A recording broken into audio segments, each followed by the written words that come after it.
மனித வாழ்க்கை மிகவும் ஒரு முக்கியமானது. எவ்வளவோ பிறவிகள் எடுத்த பிறகு மனுஷ பிறகு நமக்கு கிடைக்குது.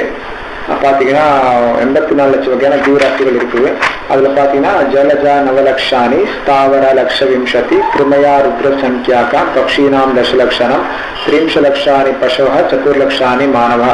அதாவது பார்த்தீங்கன்னா ஜலஜா நவலக்ஷானி தண்ணியில பார்த்தீங்கன்னா 9 லட்சம் ஜலஜா நவலக்ஷானி 9 லட்சம் வகையான ஜீவராசிகள் தண்ணியில இருக்கு. மீன், திமிங்கலம், இந்த மாதிரி விதவிதமான மீன்கள் பார்த்தீங்கன்னா 9 லட்சம் வகையான ஜீவராசிகள் தண்ணியில இருக்கு. ஸ்தாவர லக்ஷ விம்சதி, இந்த மரம் செடி கொடிகள்லாம் ஒரே இடத்துல இருக்கிற மரம் செடி கொடிகள்லாம் பார்த்தீங்கன்னா 20 லட்சம் வகையான உயிரினங்கள். ஸ்தாவர லக்ஷ விம்சதி. கிருமையா ருத்ர சங்கியாக்க, கிருமிகள் பார்த்தீங்கன்னா புழு, பூச்சிகள், கொசு, இதெல்லாம் பார்த்தீங்கன்னா 11 லட்சம் வகையான ஜீவராசிகள்.